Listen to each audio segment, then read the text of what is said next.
Good evening, folks, and welcome to the stream.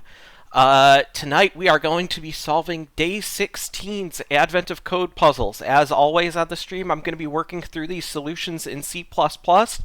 If you have any questions, feel free to drop them in the chat, and I'll do my best to answer them. If you're watching this later on the stream replay on YouTube, feel free to leave a question in the comments, and I'll try and answer the questions there, too. So, as always, you can watch all of the stream replays on my YouTube channel at youtube.com/spoonboy42. And all of the code that we write will go up in my GitHub repository. You can see that on the screen right now, github.com/Craig-Chasseur/AOC2020.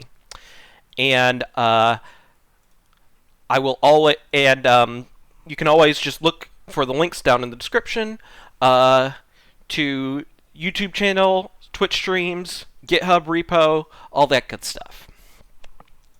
So we have got a little under 4 minutes until tonight's puzzles unlock. You can see that we're filling out more of the map of our long and circuitous journey, trying to go on our tropical vacation.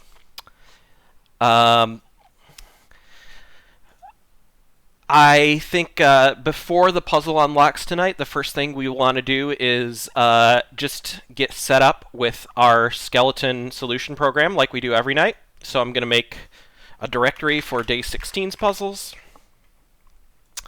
I'm going to make the source file for our solution.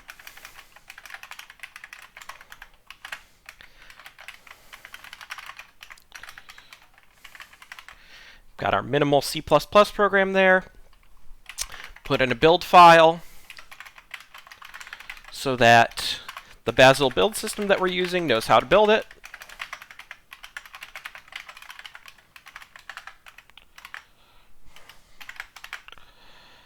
And let's go ahead and compile and run that just to make sure that everything's working all right.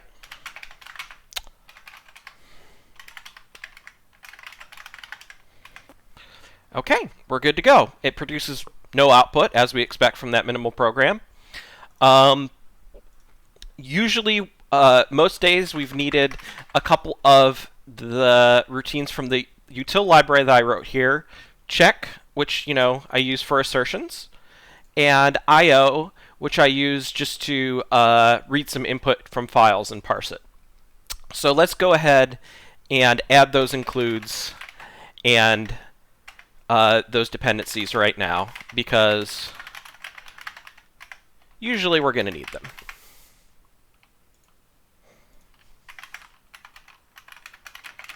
We might as well get a head start.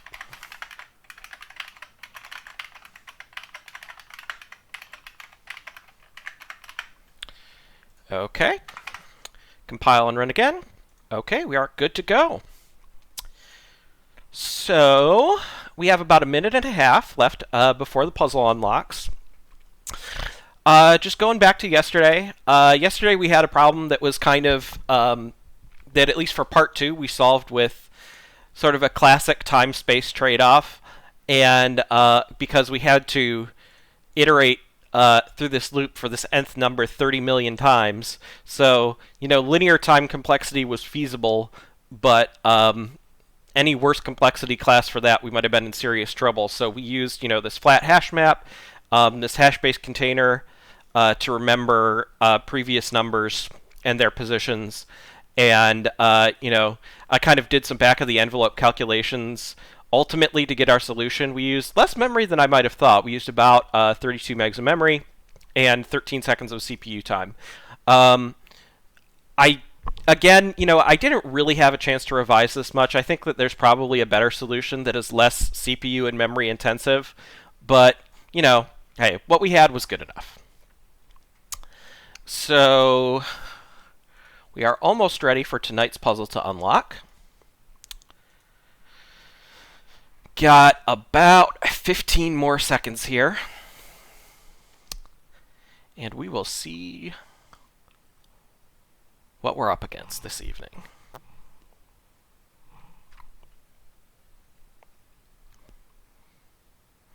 All right, let's go. Ticket translation. Yet another connecting flight. Oh, we're going to go on the train. Okay. Actually, read where is a ticket you had, however, read the numbers. Figure out the fields they must have and the valid ranges for values in those fields. Collect the rules for ticket fields, numbers on your ticket, numbers on other nearby tickets for the same train service. Together into a single document you can reference. Okay. Rules for ticket fields specify a list of fields that exist somewhere on the ticket and the valid ranges of values for each field. Okay, so class 1, 3, or 5 to 7 means that one of the fields in every ticket is named class, and it can be any value in the ranges 1 to 3 or 5 to 7 inclusive. Okay.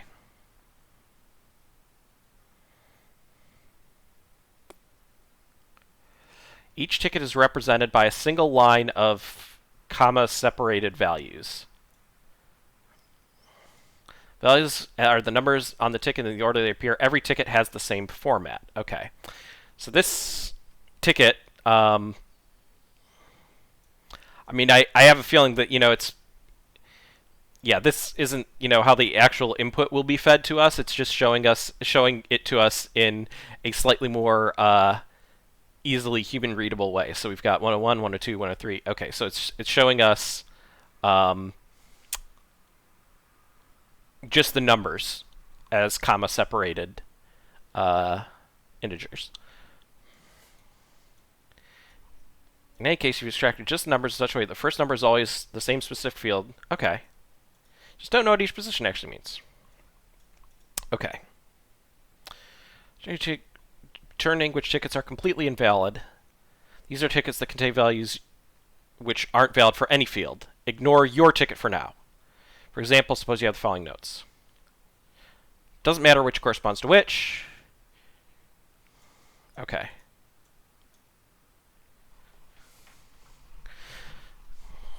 Adding together all of the invalid values, we get our ticket scanning error rate. Okay. So let's go ahead and get our input. We'll call this day16.text. Let's go ahead and print that out. See what that looks like. Okay. So, got a bunch of tickets. Okay.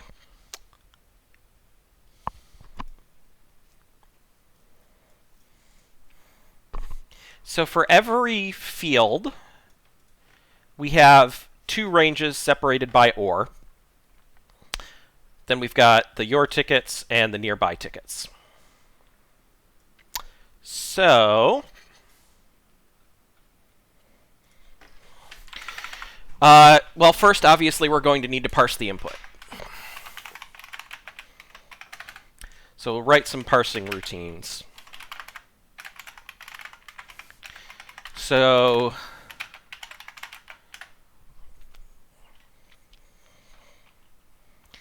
we will have this rule class which represents the validation for one of these input rules.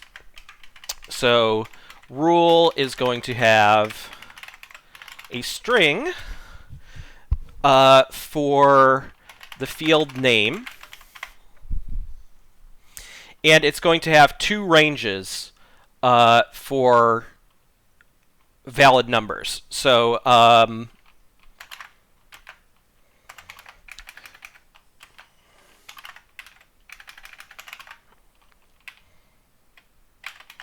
we'll call those min A, max A for the first min max, and min B, max B for the second min max.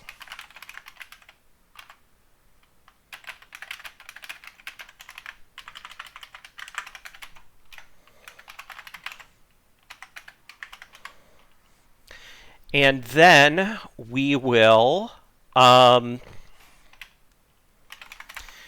we'll just make a constructor that parses one of these rules from one of the input lines. So we'll use abcell string view rule line.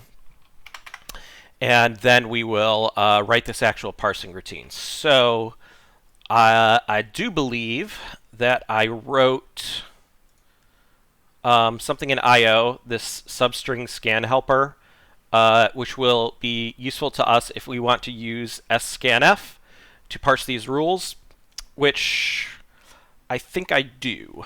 So, yeah. I mean, I could also use a regular expression to do it. I'm just going to...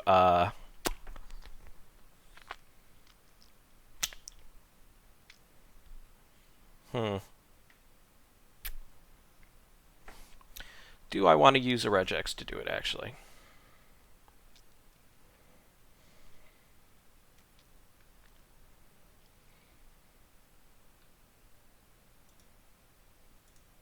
Yeah, maybe a regex will be easier, actually. So I'm going to use static re2. Let's see.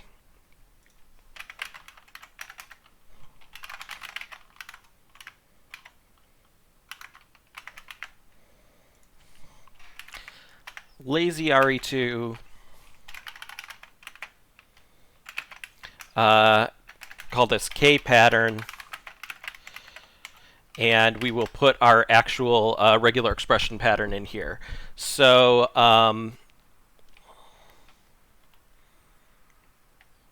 we want to capture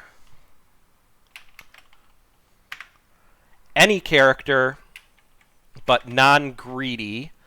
So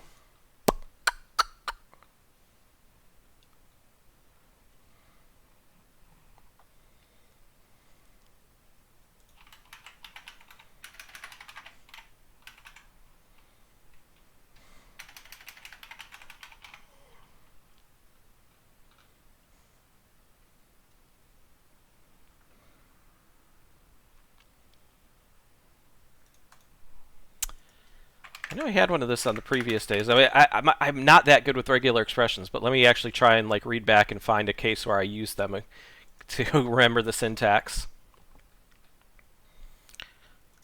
Sorry, y'all have to watch me search back through here.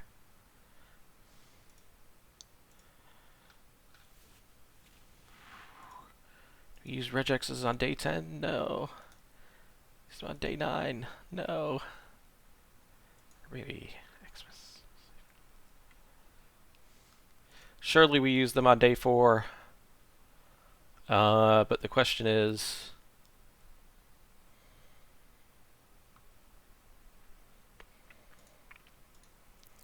Watch me struggle to remember how to do a non-greedy capture group in regular expressions. I know this is riveting.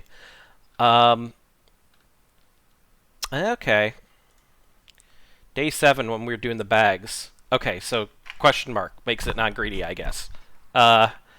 Sorry that I took so long to figure that out. I just had to put that at the end. So we'll do dot star for any characters repeated until we get to a colon and a space between the name and the ranges. So then we will have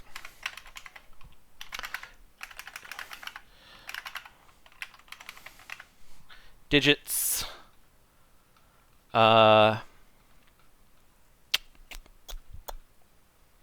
Nope, it's not quite it.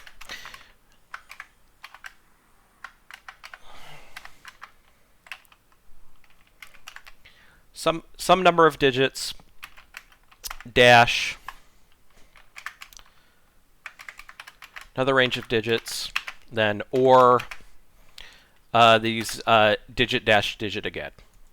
So that's our pattern. We've got our 5 capture groups in the regular expression here to capture the name and the min and max of the ranges. So next we just will check re2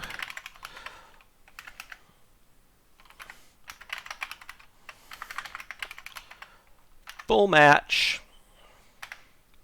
The text is rule line.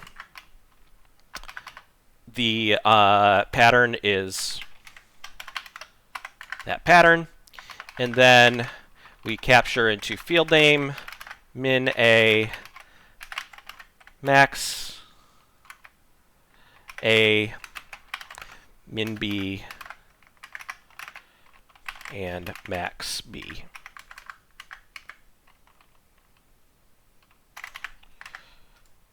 And there we go. So that should parse us the rule. And then we will just add a little method that is check value, just to make sure that the value of a particular integer is in range, given what we parsed.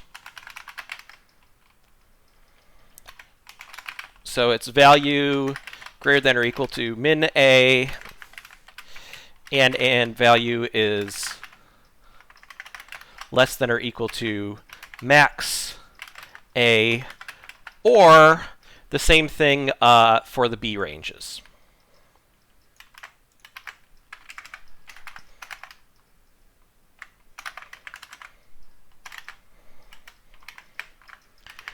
There we go.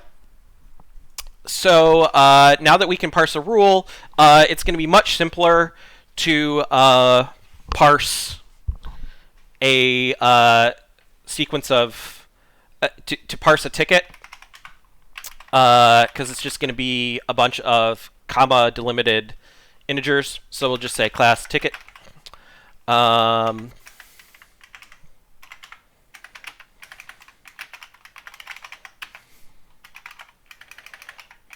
We'll just use a vector of ints for the field values.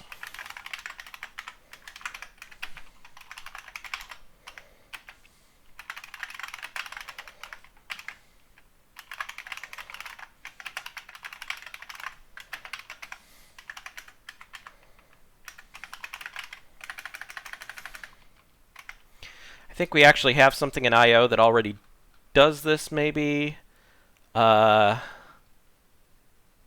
Not exactly. So we'll just say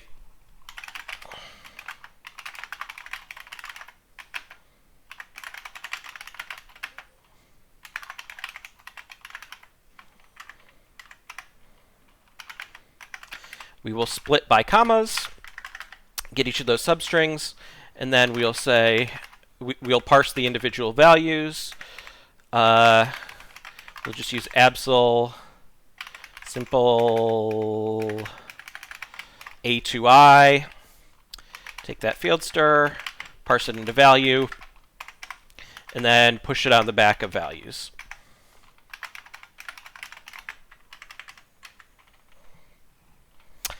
So now let's do the actual file I/O, and we can read in our input. So we'll first check that the count of arguments is 2, because there should be 1 for the program itself and 1 for the file name that we're passing in.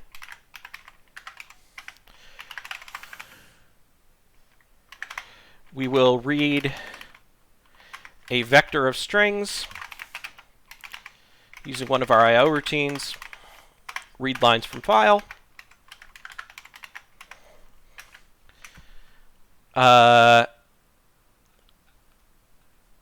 We actually can split this into groups, so we'll say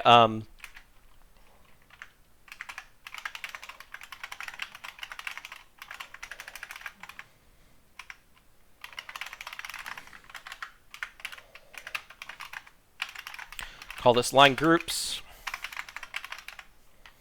split by empty strings, so we'll just that's not what I meant exactly.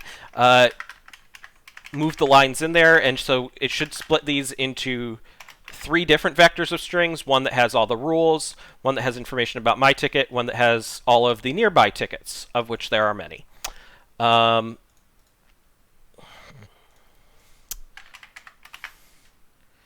So we expect there to be exactly 3 of those.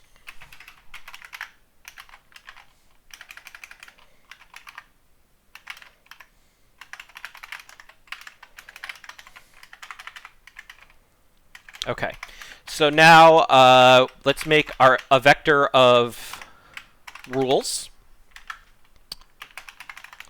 that we parse from the first group. So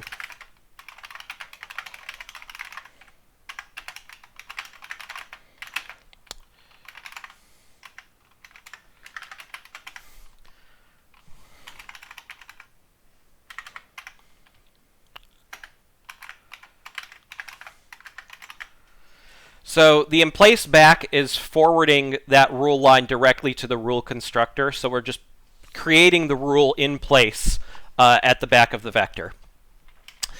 Now we expect the very first line of the last group, which is nearby tickets, to actually just be this literal string nearby tickets, and that isn't a ticket. We'll skip over that, but we'll just check that that's there.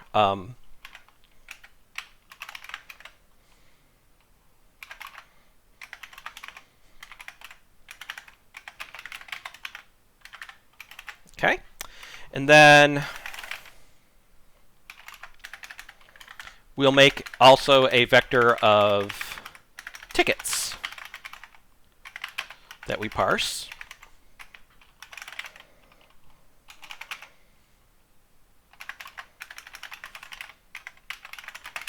Now I'm gonna use an iterator here because I want it to start one past the beginning of the vector of that last vector, because again we want to skip that first line, which is just the header that says nearby tickets.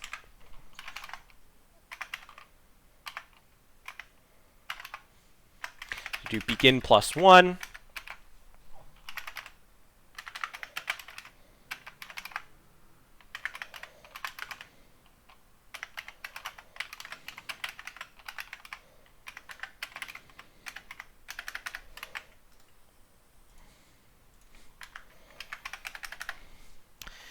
And we just do tickets. And again, we'll use in place back to just forward and construct the ticket in place from that value of that ticket line iterator. So this is the parsing logic all set up, and we can parse things into our rule class and our ticket class. And now to actually solve the puzzle, we need to determine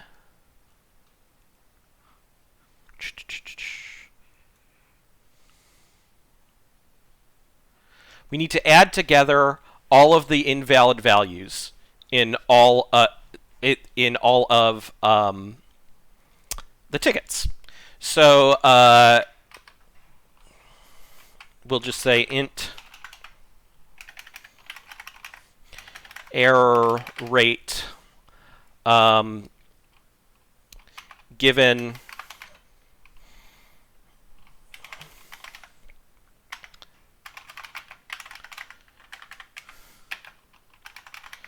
certain rules, we can count up the error rate for an individual ticket. So we start with the error rate at 0. We go through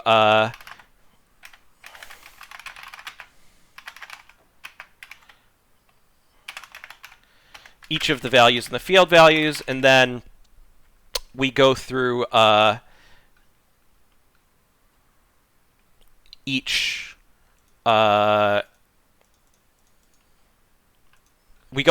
rule, check if the value is valid for that rule. If it's invalid for any rule, we add it to the error rate. Otherwise, we do not, because it could be valid for any rule. So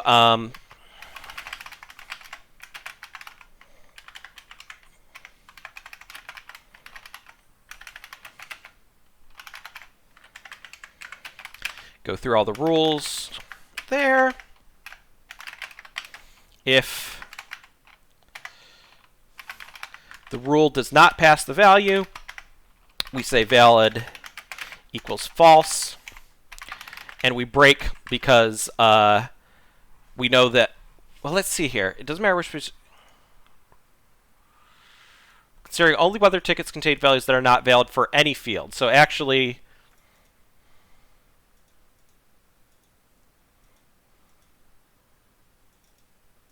you have to check for all of these. So if it's valid for anything, then yeah, I don't want to get this backwards. We have to find the values that are not possibly valid for any rule, and that would make the ticket is definitely invalid. So so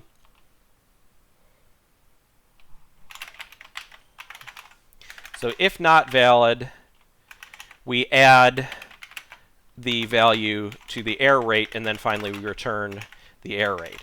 And then the overall error rate is the sum of the error rates for each individual ticket. So say rate overall for each ticket in our tickets that we parsed.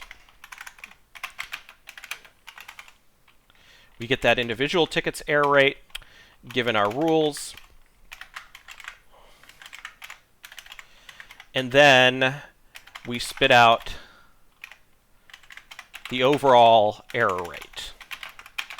So I think that that is a solution for part 1. I'm going to go ahead and copy the example from the website.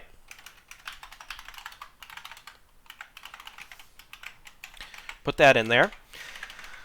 And let's see, we used RE2 and we used abseil strings and abseil spans. So we got all kinds of fun stuff to put in here.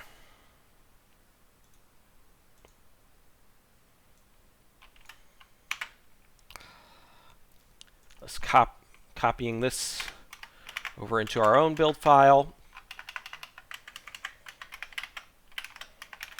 so we can build it.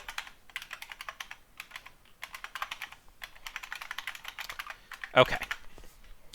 So let's go ahead and yeah, unfortunately there are some spammers in the chat right now, but I'm going to go ahead and try and run our program on that sample input, and it gives us 71 is the error rate, which is correct according to the website. Let's try it on our actual input. It gives us an error rate of 27,898. Let's see if we are correct. All right, right answer for part 1. Let's move on to part 2. Now, if you identify which tickets contain invalid values, discard those tickets entirely. Use the remaining tickets to determine which field is which. Using the valid ranges for each field, determine what order the fields appear on the tickets. The order is consistent between all tickets. If seed is the third field on every ticket, including yours. Based on the nearby tickets in the example above, the first position must be row, second position must be class, and third position must be seat. You can conclude that in your ticket, class is 12, row is 11, and seat is 13.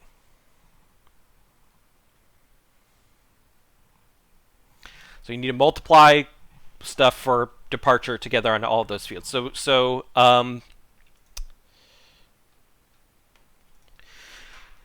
what we need to do a couple of things here. First of all, we just need to filter out tickets that are not possibly valid for anything. And then we need to figure out for each possible rule for all the remaining tickets, what position or positions, there could be multiple, that would make that rule valid for all of the remaining tickets, including ours, I think. Yeah. Well, it says based on the nearby tickets. Doesn't really.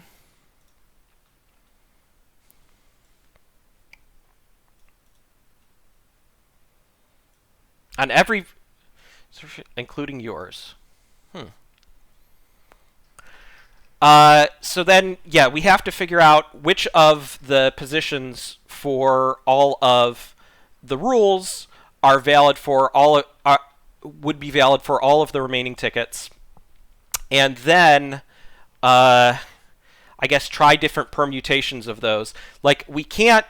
It is going to be too computationally complex just to try every permutation of the rules for every ticket. But what we can do is for each ticket, we can figure out which positions are possibly okay, and then try to enumerate all of the possible combinations which are okay. So first things first, we should filter out the bad tickets. So so basically any ticket that has an error rate above 0 is no good. And actually, let me just copy our part 1 solution to part 2. so that we can preserve part 1 for posterity here.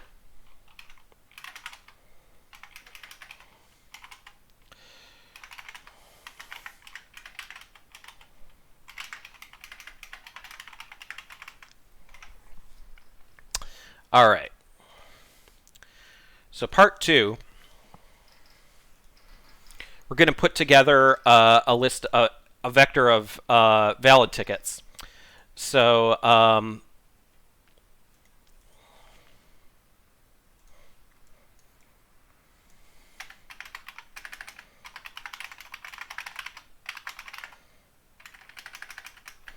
ahead and parse our own ticket too.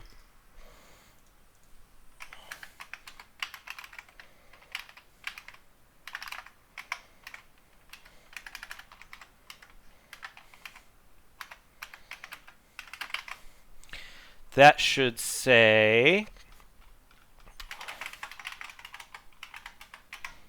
your ticket.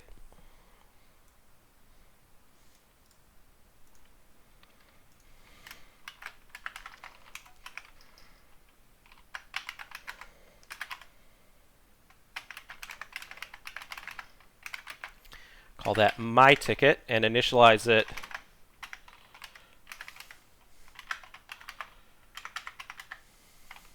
with that. And we'll say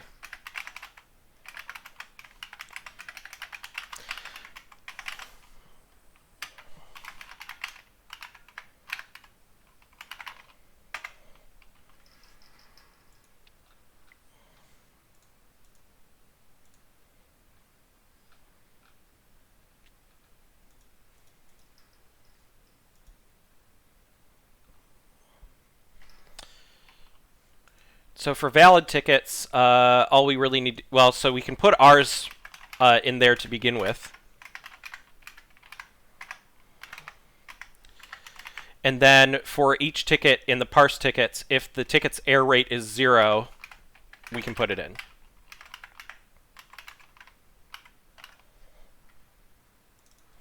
And I'm going to get rid of the const qualifier because we'll move it into place.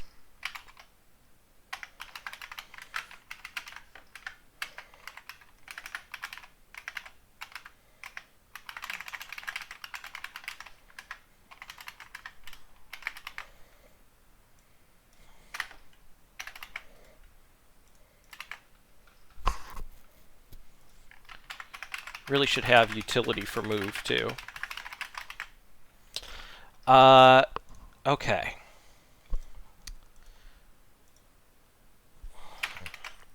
Just because it's continued on multiple lines, I'm going to put brackets around that.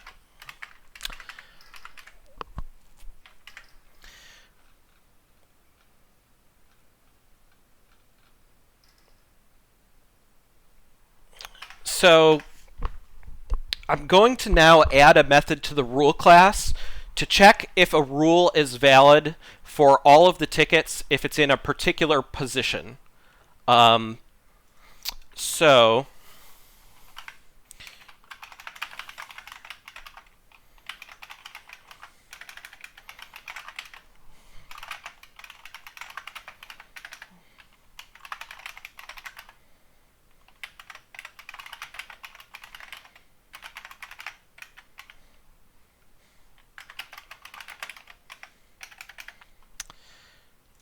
you can make me do a forward declaration maybe.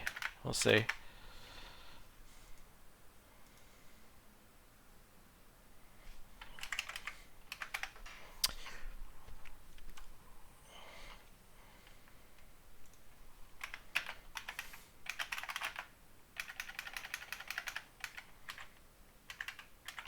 We'll just go ahead and make ticket a friend of rule so that rule can just peek directly into the field values.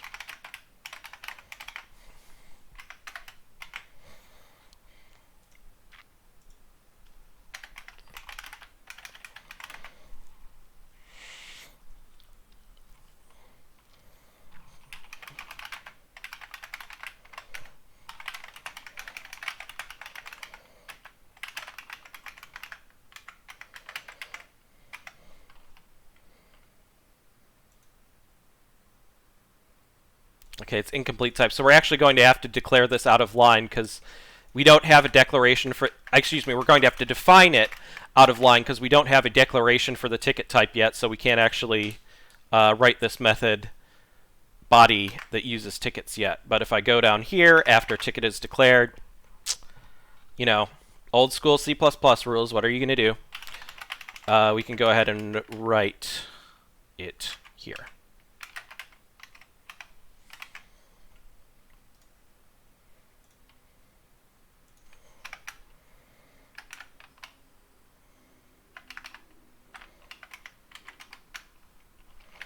No, I don't want to indent that far.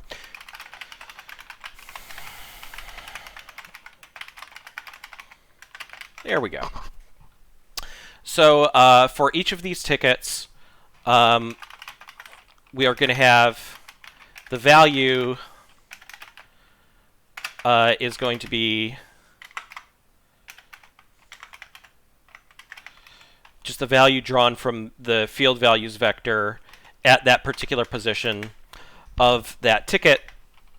And then we will say if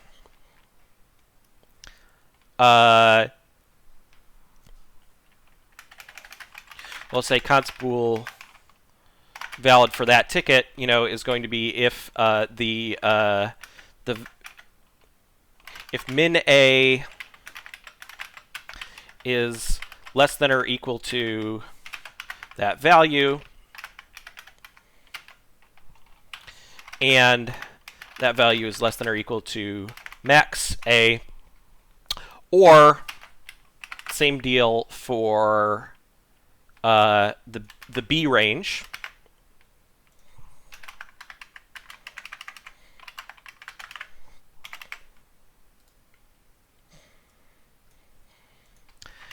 Now, if we're not valid, we can short circuit immediately because this rule couldn't possibly be valid in that position if one of the tickets doesn't validate using that rule in that position. But if we get through everything, then we're good and we return true. So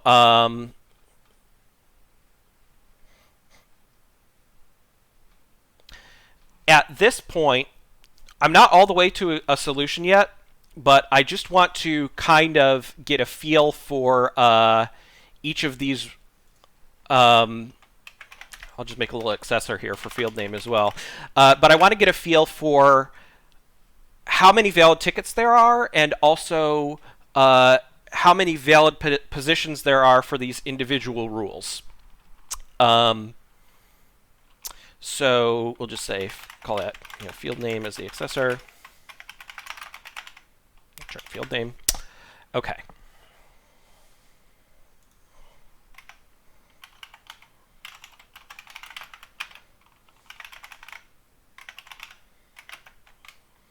Sorry.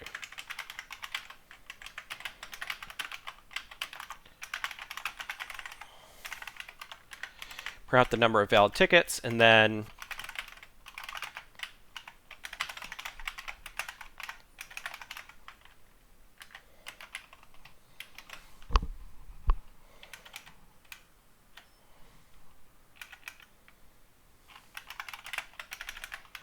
for each of these rules,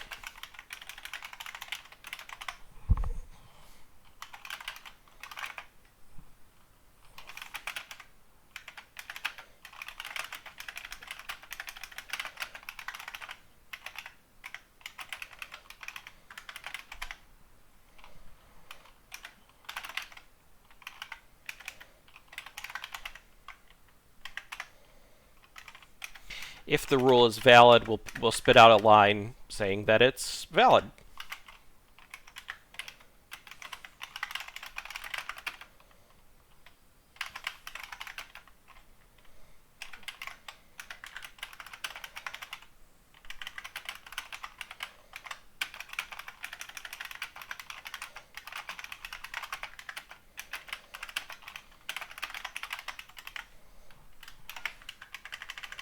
Okay.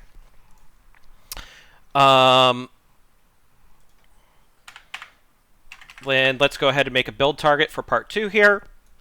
I think should have all the same dependencies right now.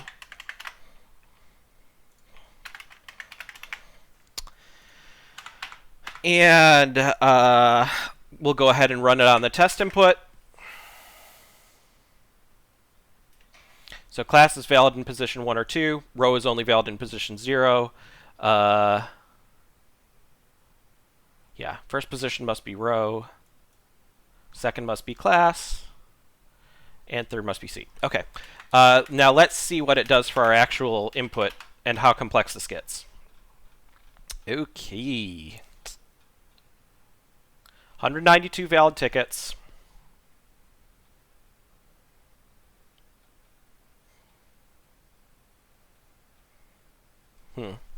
Okay.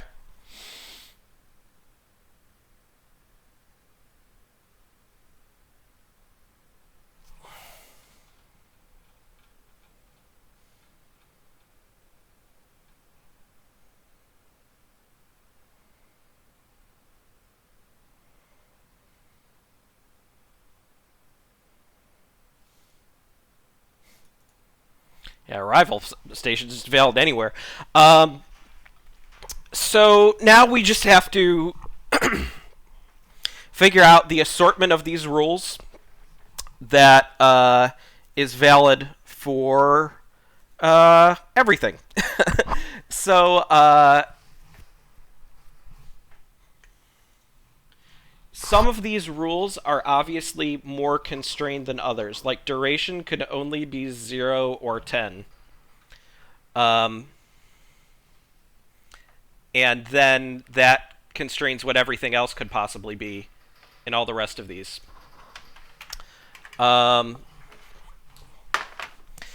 So,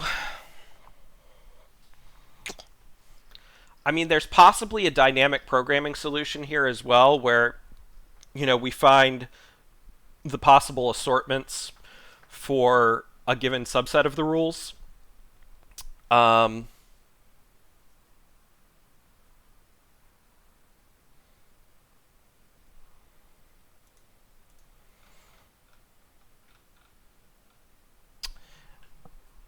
A naive way to do this would just be to go through each individual rule and, sequentially try out all these positions, like just do a depth first search. I'm not saying that's necessarily the best way to do this, but I think that it is... It might be good enough. It might be okay. Let's start trying that approach, and if we find that the complexity gets out of control, we'll maybe try and do something else.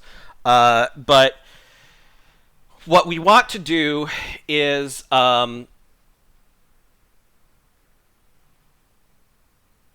want to have a mapping of each rule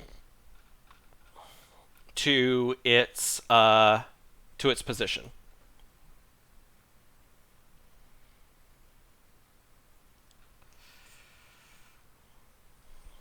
So, or a mapping of positions to rules, I guess. And, actually we could just return this as a vector of rules, like in their actual correct assortment. We'll return the permutation from this search function. So let's say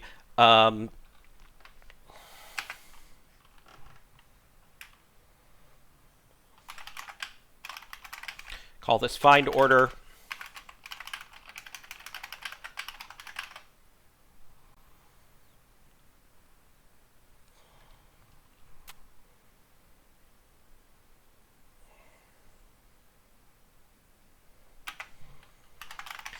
Send in the rules as inputs. And we'll have also our view of the tickets there.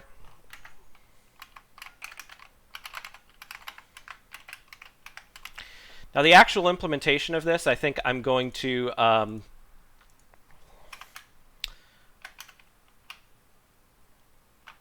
use a map instead because I want to be able to, have it be sparse and have gaps in the sequence where we haven't filled in all the rules yet.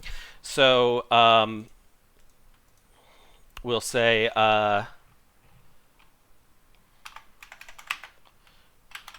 find order impl, and we'll say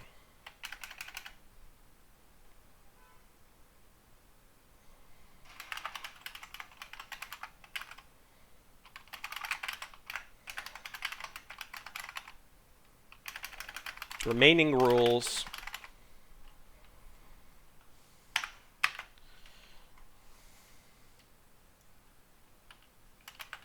still have that same set of tickets, and we will have a flat hash map which maps just indexes to rules that represents.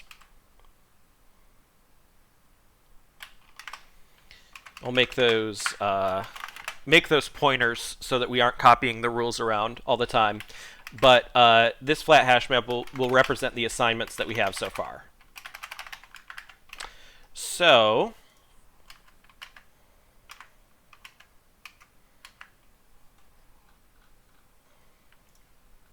and you know what? I think I want to memoize the that we're probably going to want to memoize what within the rule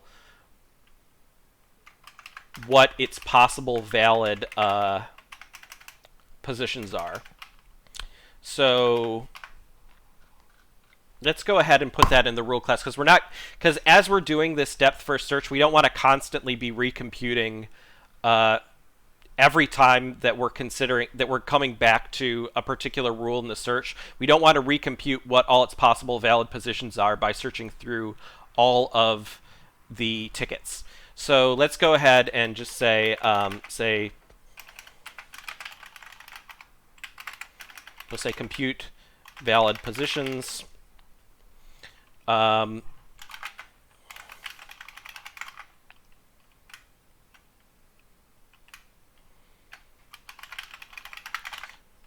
pass in one thing as num positions. That should not be a method of ticket. That should be a method of rule. Excuse me.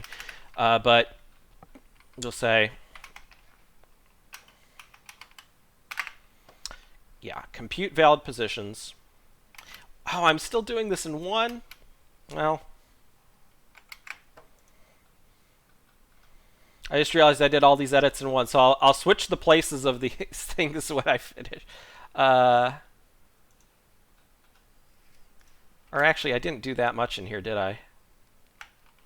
I just set up this find order impl stuff, so sorry, I did not. I was not paying attention to which editor I had open. I'll go back to part 2 here. Put these where they are actually meant to be.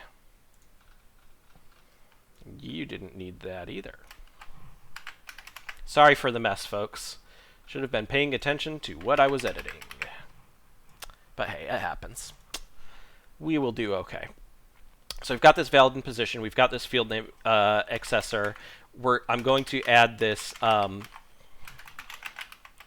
compute valid positions, and then we'll just have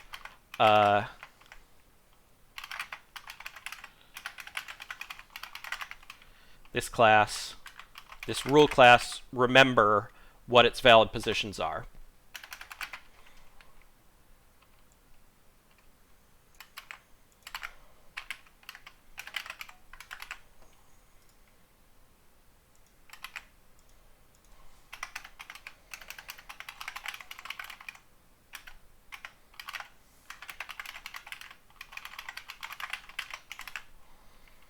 And again, because we're using the ticket class here, we're going to have to define it out of line after we have the definition of the ticket class.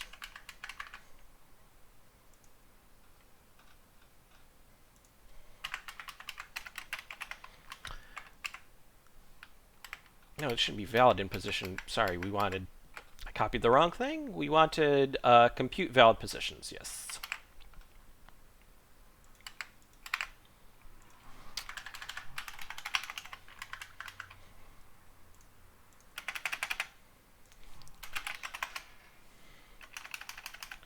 So we'll just check that the valid positions vector is empty to start with to make sure that we're not calling this twice.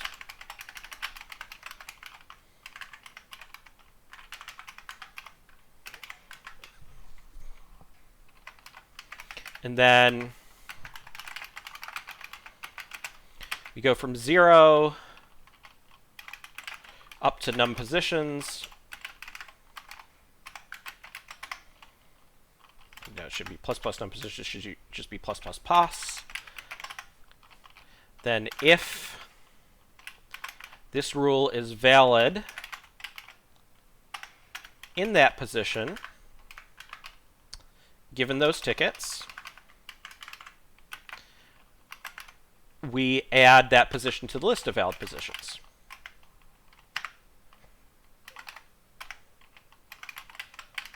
Okay. So we've got this compute valid positions that we can use to memorize what all the valid positions for an individual rule are.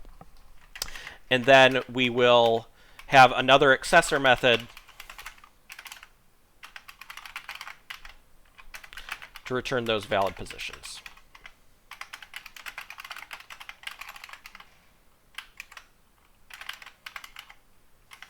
Make sure they're actually populated. Okay. And we will go ahead and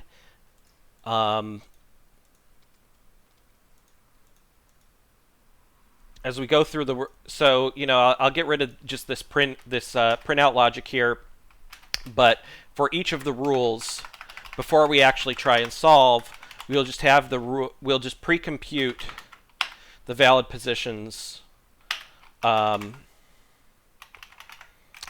that rule. So we only want to do that. We only want to pay the cost of doing that once. Okay. So now that we've taken that detour to memorize what the valid positions for each rule are, we can go back and actually implement our depth-first search here. So this find order impl is going to be a recursive function. So the first thing we'll say is if there are no more remaining rules to assign,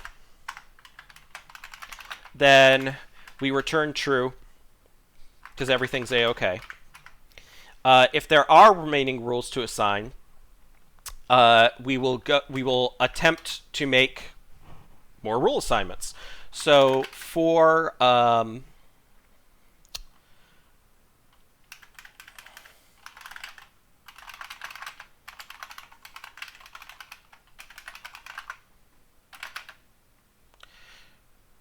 each possible position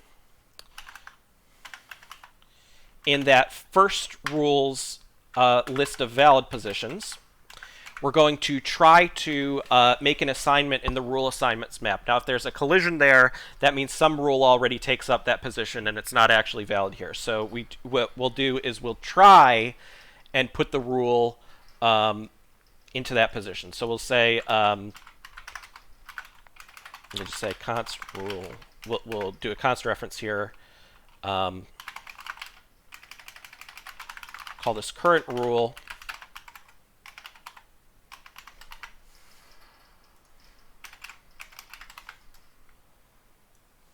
Because we're going to refer to it again here.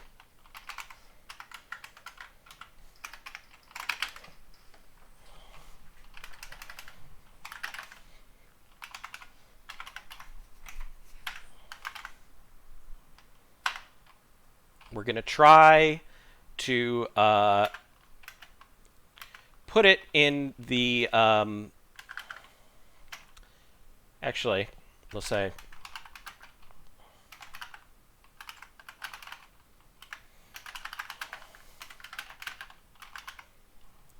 we'll try to put it in that rule assignments map at the position, at that candidate position. So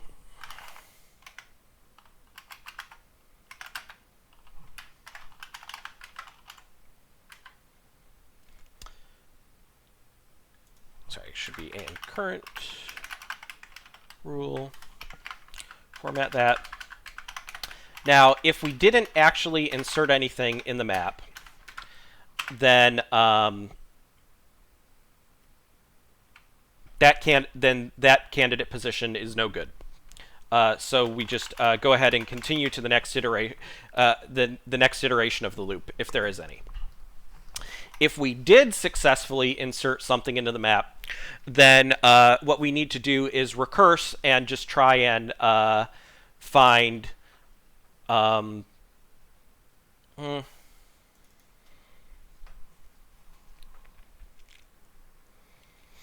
realizing now that this iterator isn't necessarily going to be stable, such that we can remove it after we recurse and modify stuff in the map again. So I'm just going to use underscore for something that we don't use. But yeah.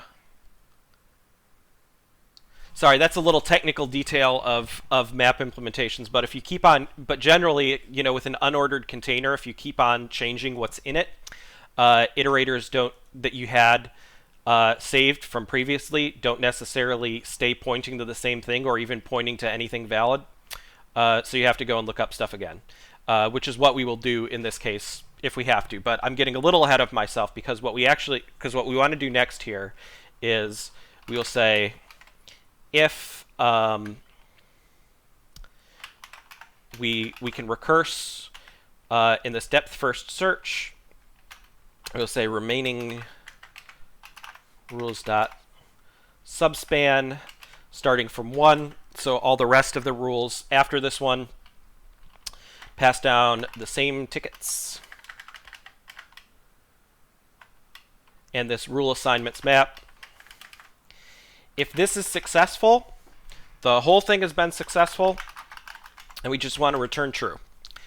If this has not been successful, then there is some conflict in the assignments further down the chain, and we need to try another one of the candidate positions. So what we will do is we will erase the candidate position that we just tried. And we need to use arrow, not dot there. And so erase will return the number of erased elements, and we really should make sure that that is equal to exactly 1, just as an additional check on ourselves, because there should be just the one that, we put in up here.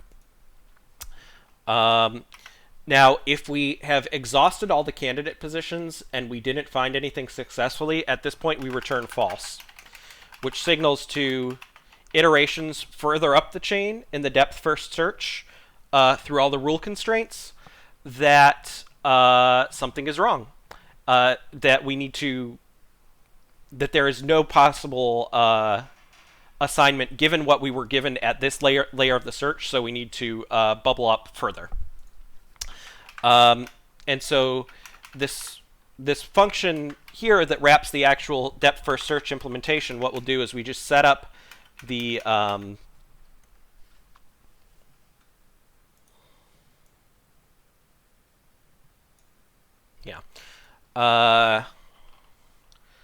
set up the state. So we already have the rules and the tickets, but we need to make this map.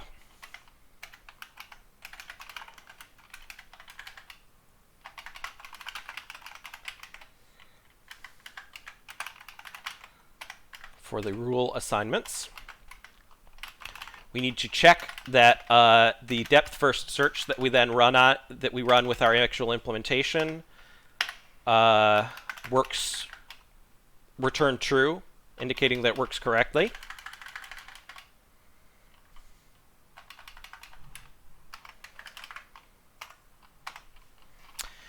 We then need to we better check that we can also check that the number of entries in rule assignments after this successful sequence is equal to the number of rules. And then we can just make our return vector, like put everything into its proper order, copy it out of the rule assignments map. So we will just say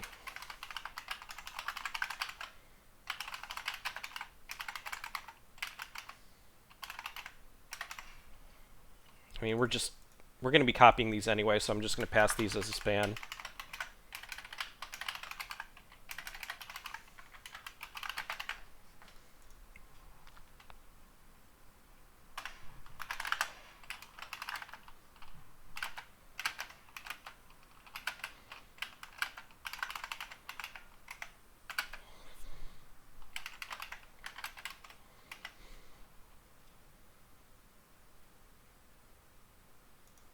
Shouldn't be a comma, should be a semicolon.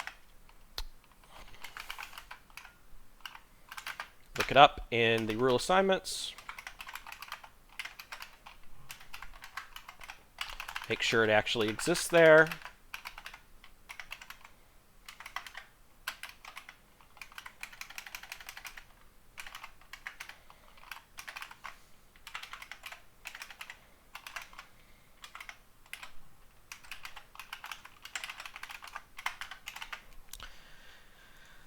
And just copy that actual rule, and then so we can return ordered rules finally here. Okay, so after we get our sequence of ordered rules here, so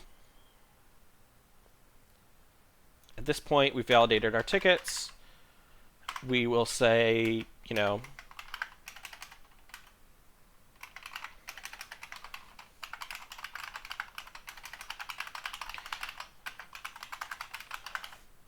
we'll do our search for the actual order of the rules.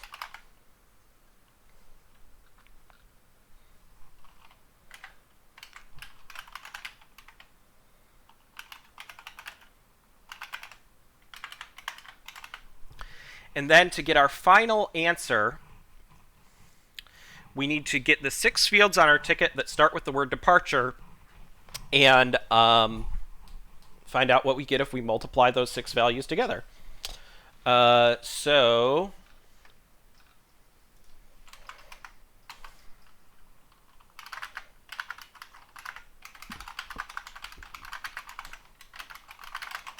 just write a little accessor here.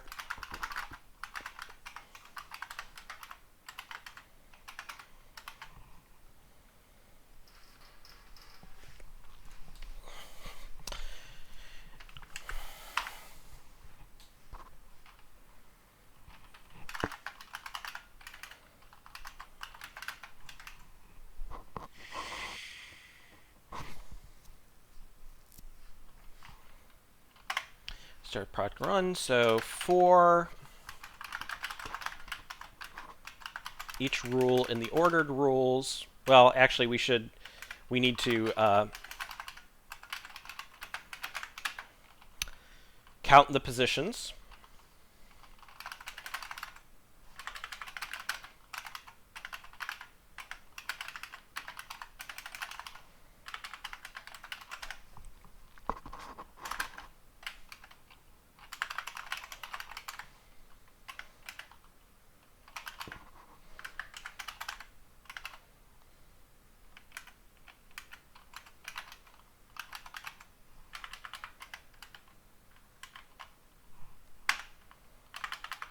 If the field name for the rule starts with the word departure,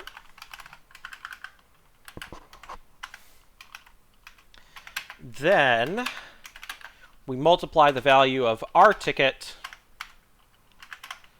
at that position into the overall product. And then we just spit out the product.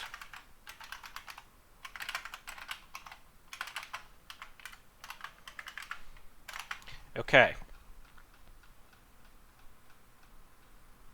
Done a lot here. I think we have an actual solution, though. So maybe let's try and run it here. See if it breaks. Okay, we need to actually include our one additional dependency here.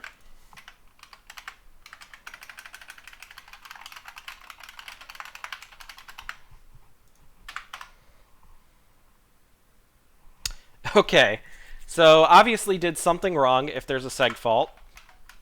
I am going to compile this with debug information and then run it under the debugger, and we will see if we can figure out where I made a memory boo-boo.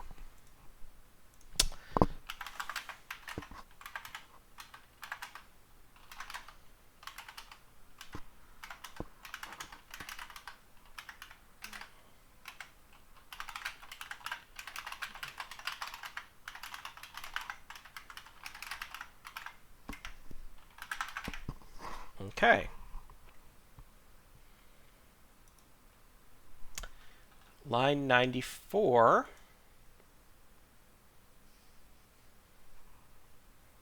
has position 0, which is odd because you would think that all the tickets would have at least position 0.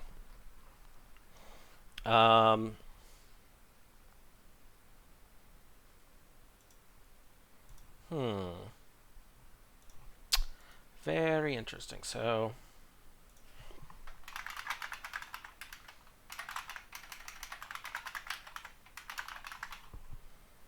it's coming down from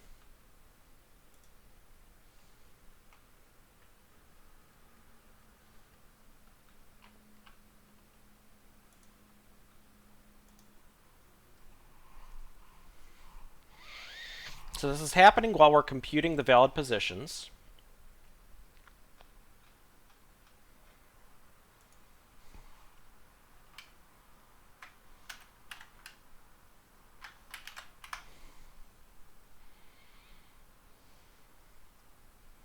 Yikes.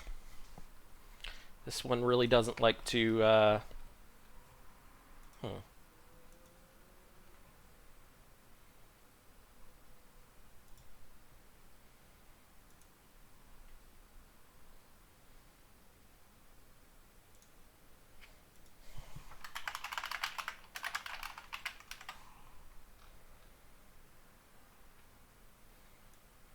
I am going to get rid of this friend declaration just to begin with, and we'll say value num, just make it use the public API, because that was bothering me a little bit too. But I will also put a check in here, just that num is less than field values.size.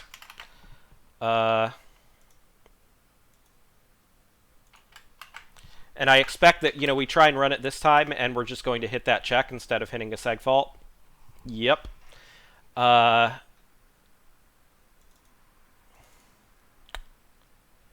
I guess the question is,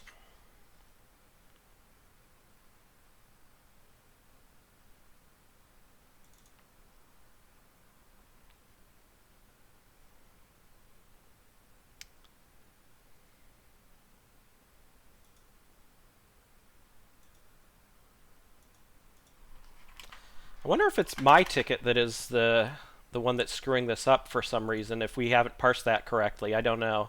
Let me just run this and see what happens. Okay, so this is still an issue.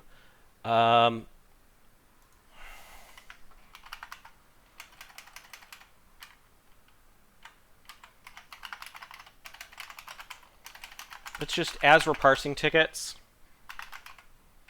we'll print out the number of fields.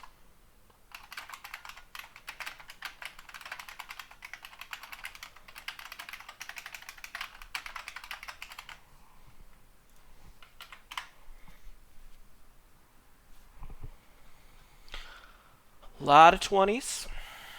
Lot of 20s. And then at some point, it's acting like 0. So that seems like it's, something that's uninitialized or something that's not properly copied, maybe?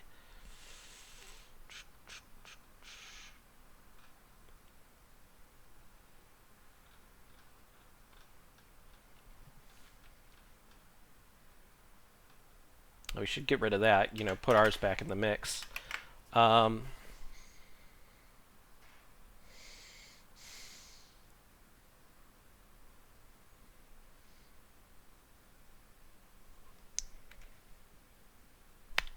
Nope, valid tickets. So we moved from these valid tickets. This is a use after move bug. Because everything from this point on should be using valid tickets, not the original tickets, because the entries in the original tickets we moved from and left those vectors in an uninitialized state. So, yeah, don't you just love messing with the C++ ownership model? Let's see. This should at least not crash now. It might take a while to do that depth first search, though. I'm going to get rid of these debugging statements and our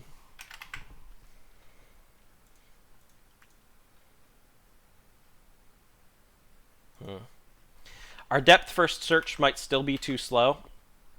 I'm going to let it run for a bit, though. And while that is running and maybe converging to a solution, we can try and think about ways that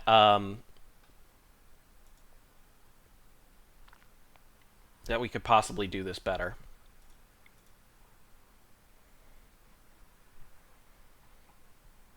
Maybe we will have to use dynamic programming to solve the subproblems in this as well. Maybe a simple depth first search might not be good enough.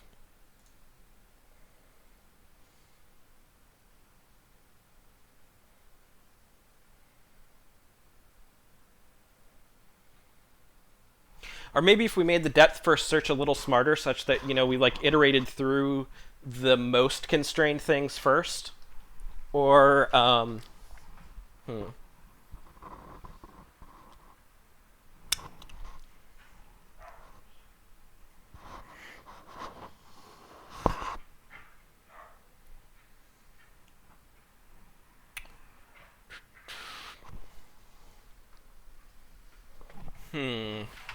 It is definitely taking its time, so I'm thinking that we have to do something a little bit smarter here.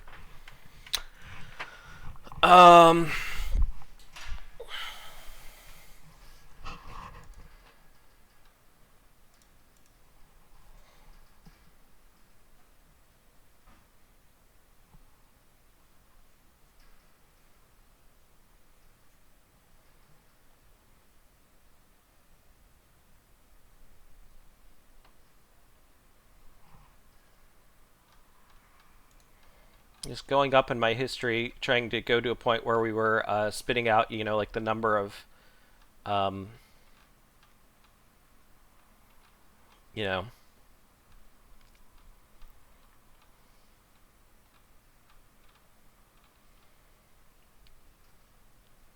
what was most constrained, what was least constrained.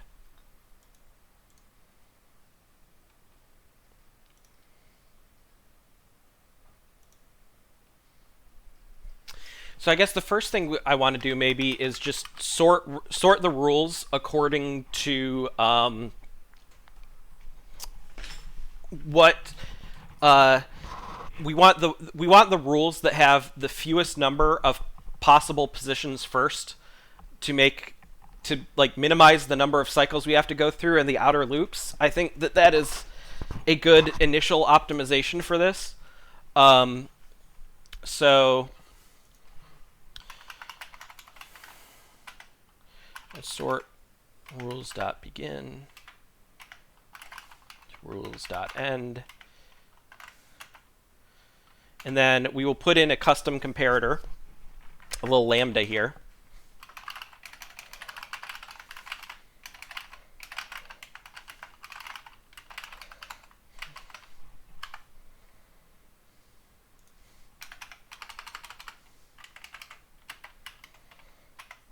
And we will say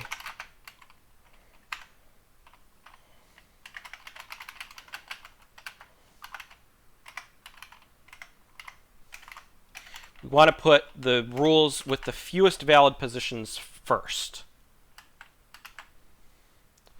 So let's go ahead and try that. That might make this a little bit more efficient, hopefully.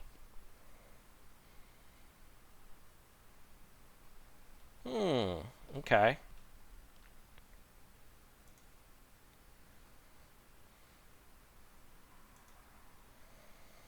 That got us to nothing pretty quickly.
Let's see what it's trying as it's trying it.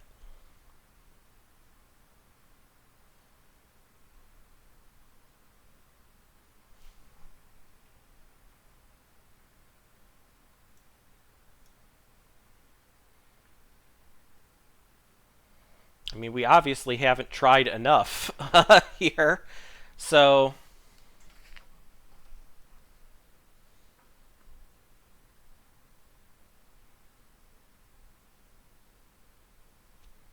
hmm.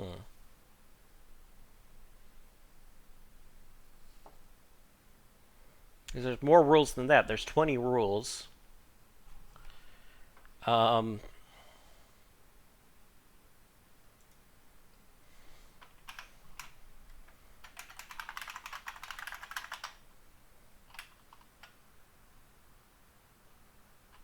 oh, I mean, that would stop when we hit the collision, I suppose, but still. I wonder if I took my ticket out, just as an experiment, what would happen? Okay, same deal.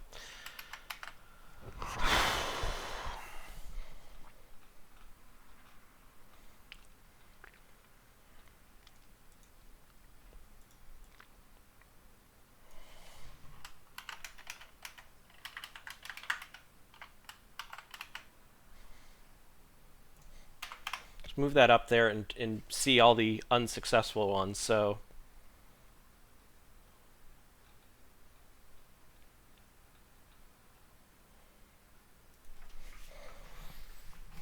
hmm.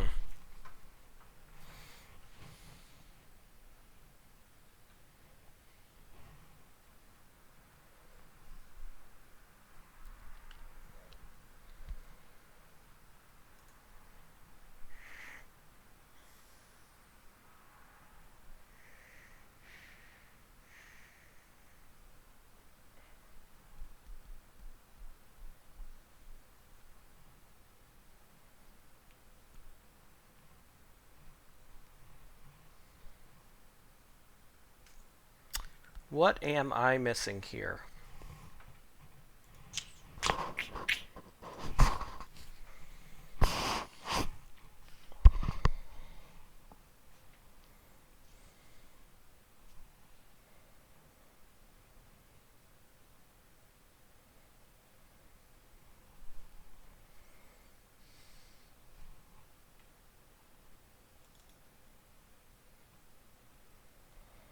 I realize this tickets parameter doesn't even matter since we've already pre-computed all of the possible positions for everything. That's not going to solve this problem, but it's going to make things simpler.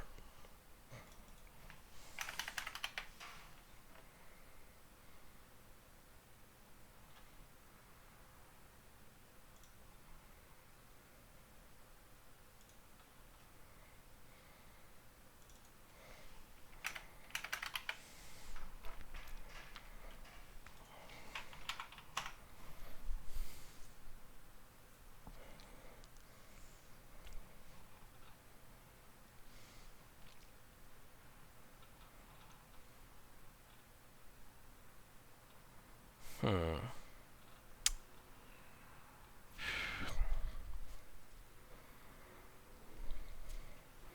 Something is wrong with find order impl, I think, or I mean maybe something is wrong with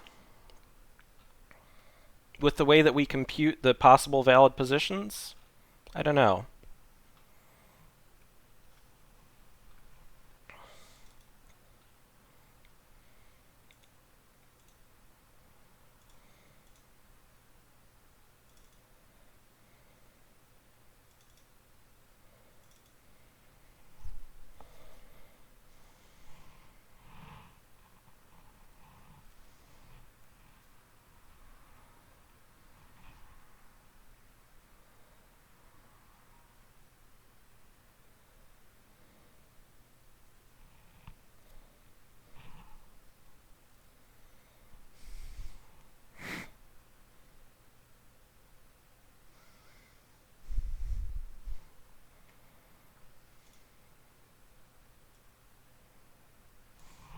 Make sure that everything has some valid positions, I suppose.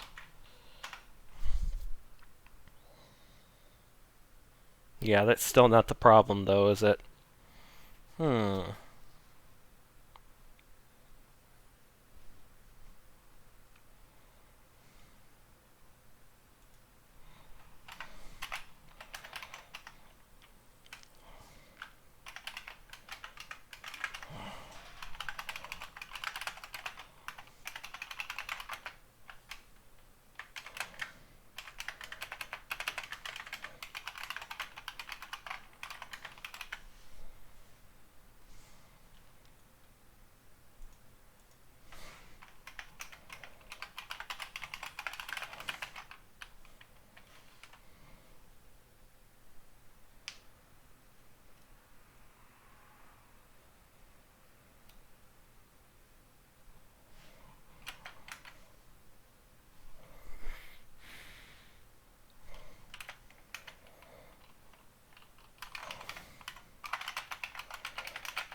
Just add more and more debugging statements until we figure out what's going wrong.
Hmm. That's interesting that it seems to be that the number of possible valid positions is strictly increasing like that. That's that's interesting. Makes you wonder if that is, an intentional feature of this puzzle.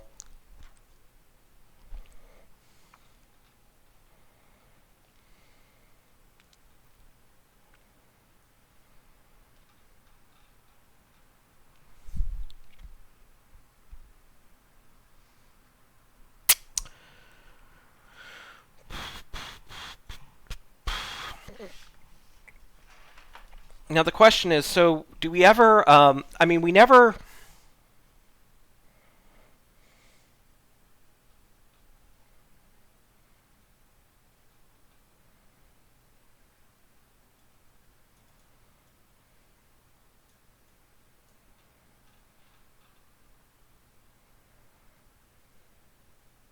Oh, there's 8 and 8 there, so it's not strictly that. But man, we do get awfully.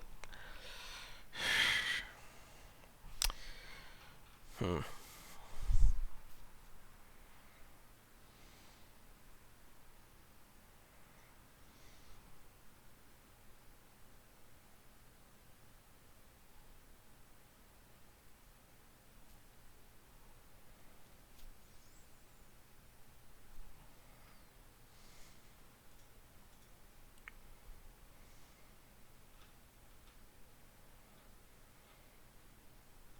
I guess I'm going to spit out more debugging information because I'm getting more and more curious here about each of these. So.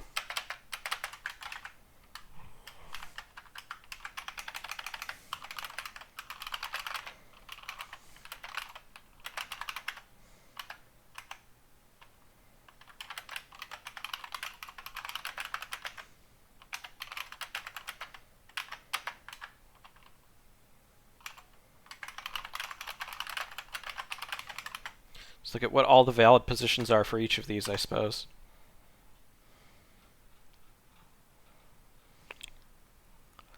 So type can only be 10. Then duration can only be 0. Then arrival station could only be 18. Wow, this really kind of locks things in, doesn't it?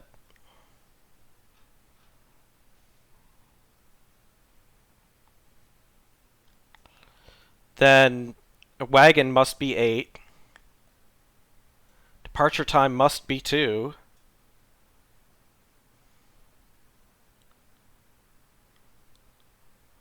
Yeah. Departure station, I think, must be 1. Yeah. Departure platform must be 12. Departure date must be 15.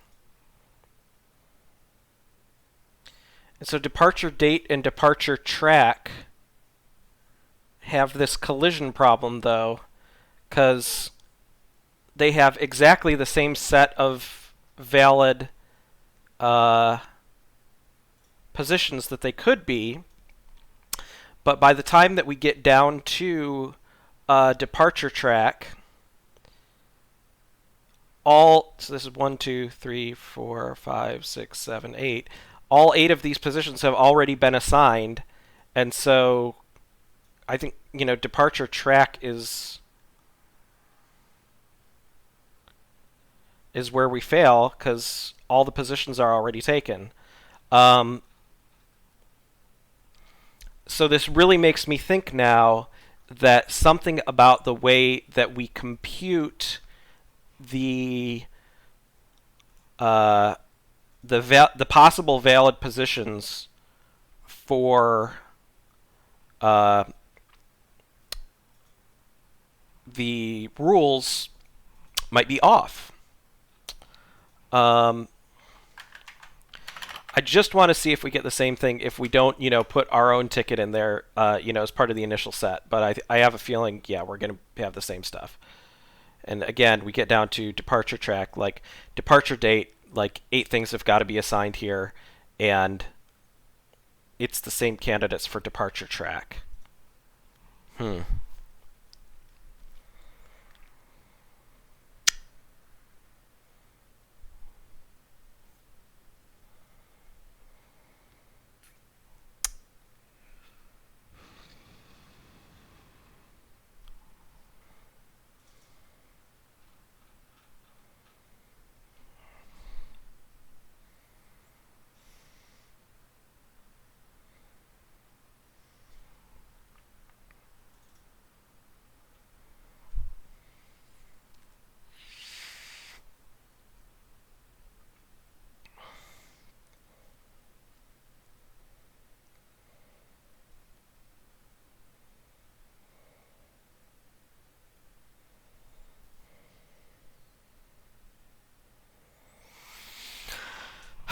It really seems like this valid in position and compute valid positions are correct, but we get ourselves to the position of an insoluble problem if departure date and departure track are different. I'm just going to go and, I suppose,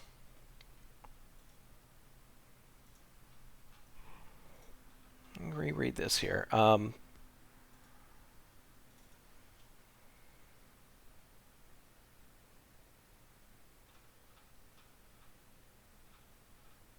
Maybe computing error rate this way is wrong because there could be zeros for some of the fields.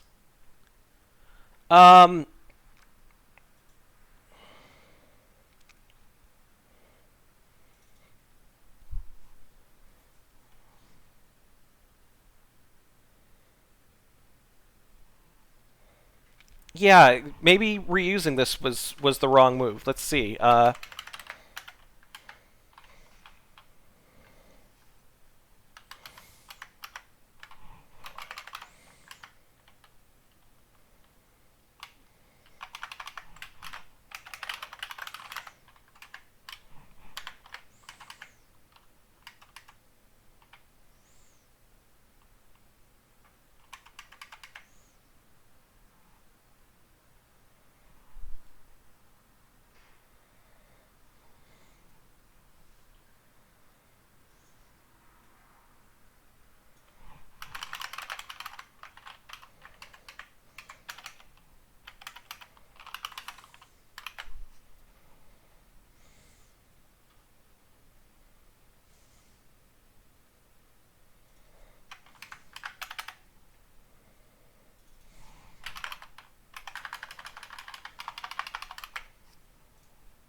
Hey, okay, so we actually get an answer here. I think that the possibility of zeros in the error rate is what killed us.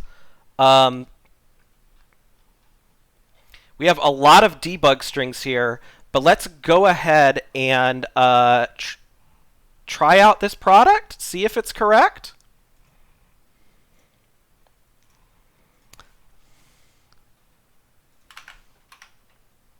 Okay. Answer is too low. I wonder if the product is just too big and we need to represent it using maybe int64. Kind of hope that's the thing.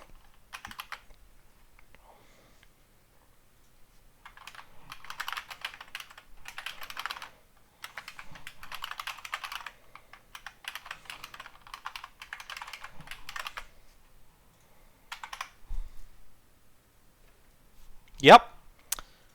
It's just a big, big number. And I know Eric loves those big, big numbers. Let's see what that looks like. Gave an answer too recently. I have 10 seconds left to wait, but I want to submit my answer now. It's so you can't brute force these things. I completely understand it, but, you know. I think 10 seconds has passed. Let's give it a shot.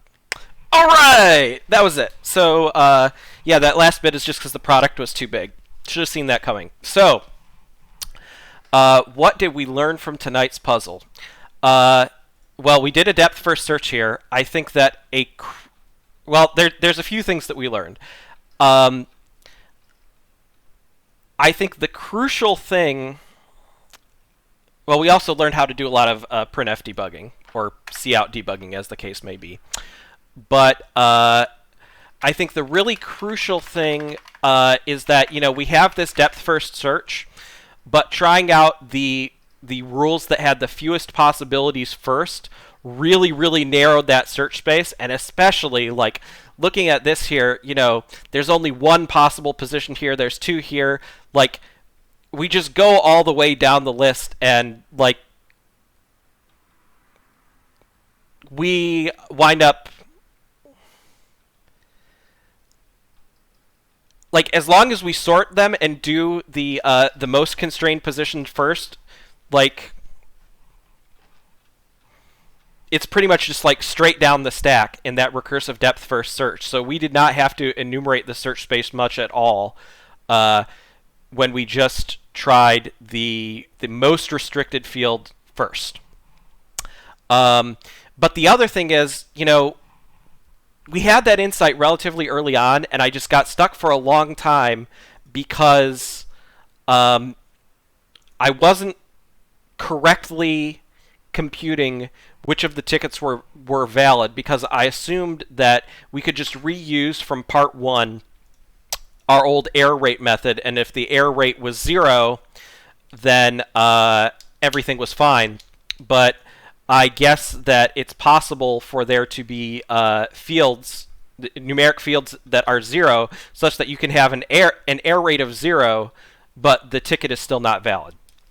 And so once we made a proper error rate implementation and filtered out all the invalid tickets correctly, we had all the rules correctly parsed, and then that depth first search with the sorted rules just went straight down really quickly. So I'm going to get rid of some more of my debugging statements here, just to satisfy my own curiosity. Oh, yeah, we're looking at part 1 here. Want to look at part 2.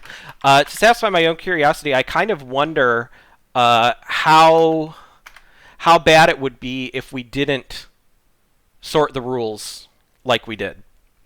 To, so that our depth first search was more efficient and didn't have to, try quite so many permutations. So really, if I get rid of this sort right here, and I'll just run this again.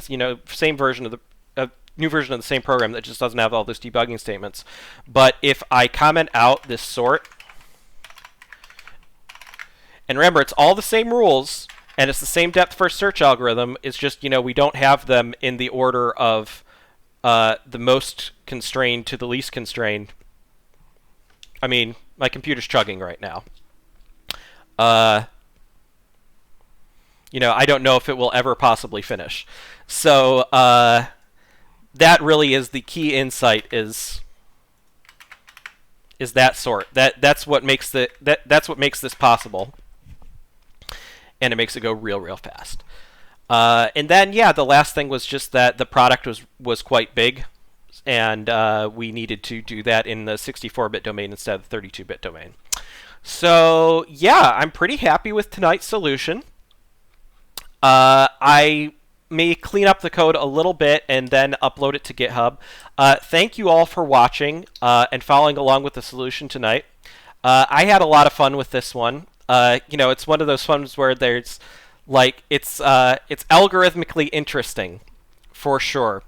I think stats-wise, we did okay. A little over 3,000 on the second part.